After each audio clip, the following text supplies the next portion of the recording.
ఈ విధంగా ప్రపంచానికి ఉపకారం జరుగుతుంది. చేసేవానికి ఎంత ఉపకారం చెప్తున్నాడు ఇక్కడ. భోజనాచ్ఛాదనములు కేవలం యజ్ఞమే కాదు. ఇక్కడ మీకు అర్థం కాకుంటే అడగండి. భోజనము, వస్త్రాలు, ఆచ్ఛాదనము, విమానాది వాహనములు, యంత్రములు, కళాకుశలత, వీరి ప్రాప్తి కొరకు, సామాజిక నియమ పాలన కొరకు చేయు కర్మముల వలన కర్తకి అధికాంశము సుఖము కలుగును. చూడండి, సామాజిక నియమాలను అనుసరించాలి, దాన్ని ఏర్పరచాలి, దాన్ని బాగా నడిపేటువంటి వారికి కూడా మహా గొప్ప పుణ్యము సుఖము కలుగుతుంది. కర్తకే అధికాంశం కలుగుతుంది. కాబట్టి మనమంతా కర్తలం కావాలి.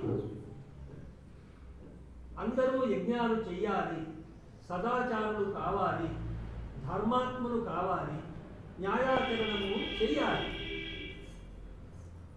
రోజుకు నీవు 15 నిమిషాలు భగవంతుని గురించి వారు చెప్పినట్టు ఓంకార ధ్యానమో ఏదైనా చేసినట్లయితే 15 నిమిషాలు ఉదయము, 15 నిమిషాలు రాత్రి సమయంలో నీకు అభినప్పుడు ఎప్పుడైనా సరే రోజుకు అర్ధగంట, అట్లా నెలకు 15 గంటలు అవుతాయి. సంవత్సరానికి ఎన్ని గంటలు అవుతాయో లెక్క చేయండి. మనం బ్రతికినటువంటి 80 ఏళ్ళకు లెక్క కట్టుకోండి.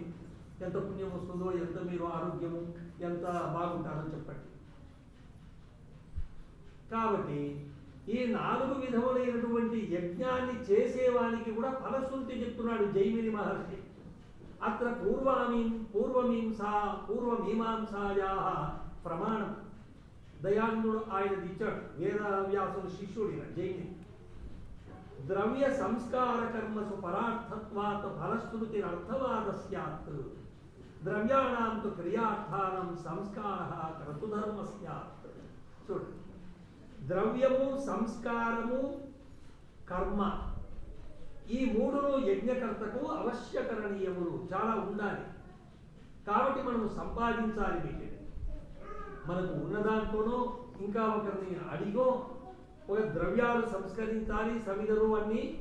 అట్లాగే ఆ సంస్కార విద్యను కూడా మనం నేర్చుకొని వాటిని సంస్కరించి దానిని ఉపయోగించేటువంటి క్రియ కూడా మనము చాలా అవసరం. స్త్రీ పురుషులకు ప్రపంచంలో స్త్రీ పురుషులకి అవకాశం ఉంది. మనము మనుష్యులము. మనుష్యుడు అని ఎందుకు పిలువబడుతున్నాడు ఒక్కసారి ఆలోచించండి. మననము, మనన అంటే ఆలోచన, విచారణ. ప్రతిదీ విచారణ చేసేటువంటి యోగ్యత మనకున్నది. మన జీవితంలో ప్రతి చిన్న విషయాల్లో ఆలోచన చేస్తున్నామండి. ఒకరు కాఫీ ఇస్తే చూడండి తాగం, నీళ్ళు ఇస్తే చూడండి తాగం. అట్లాగే ఒక పిల్లవాడిని చదివించాలి, ఫీజు కట్టాలి, దాన్ని అంటే విచారించింది చదివించము. అట్లాగే పెళ్లి చేయాలంటే ఇట్లా ఎన్నో, ప్రతి ఒక్కటి విచారిస్తాం. ఒక బట్ట తీసుకుంటే విచారిస్తాం. కాబట్టి మననం అంటే విచారణ, ఆలోచన.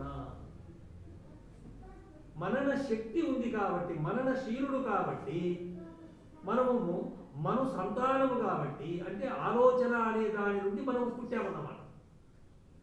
కాబట్టి మనం మనుష్యుడు అని పిలువబడుతున్నాడు స్త్రీ పురుషుడు. అట్లాగే ఆ ఆలోచన ఉండబట్టే, మనస్సు ఉండబట్టే మనుష్యుడు ఉపకారాలుపకారములను నిర్వగలుగుతున్నాడు. ఇది ఉపకారము, ఇది చేస్తే ఉపకారము, ఇది చేస్తే అనుపకారము. ఇలా చెయ్యరాదు, ఇలా చెయ్యాలి, ఇలా తినాలి అనేటువంటిది మనకున్నదన్నమాట. అట్లాగే పరమేశ్వరుడు కూడా ఈ శరీరాన్ని ఎలా రచించున్నాడు, ఎలా మ్యానుఫ్యాక్చరింగ్ ఎట్లా ఉంది, ఒక్కరు కూడా ఆలోచించాలని నేను ప్రతిసారి చెప్తాను. ప్రతి అవయవం ఒక వెంట్రును బట్టి ఉంటే మీకు ఇది తెలియాలన్నమాట. ఎంత భద్రంగా పెట్టాడో ఏమో. ఒక్కొక్క చోట ఈ పెరగవు, ఒక్కొక్క చోట ఇక్కడ పెరగవు. నాకు దాదాపు 76 ఏళ్ళు వస్తే ఇంతే ఉన్నాయి. ఎందుకు పెరగవు? పరమాణువుల సంయోగ విశేషములతో విజ్ఞానోత్పత్తికి అనుకూలముగా పరమేశ్వరుడు మానవ శరీరమును నిర్మించి ఉన్నాడు. అర్థం కాబట్టి మళ్ళా చెప్తాను. పరమాణువులనేటువంటి జడ పదార్థముల యొక్క కణాలను తీసుకొని పరమేశ్వరుడు ఈ శరీరముతో ప్రతి ఒక్కడు తన జానతో 7 జానులు ఉంటాడండి మనిషి, 7.5 జాను ఏమో ఉంటాడు. అది ఎంతో గీతం బోధిస్తుందన్నమాట.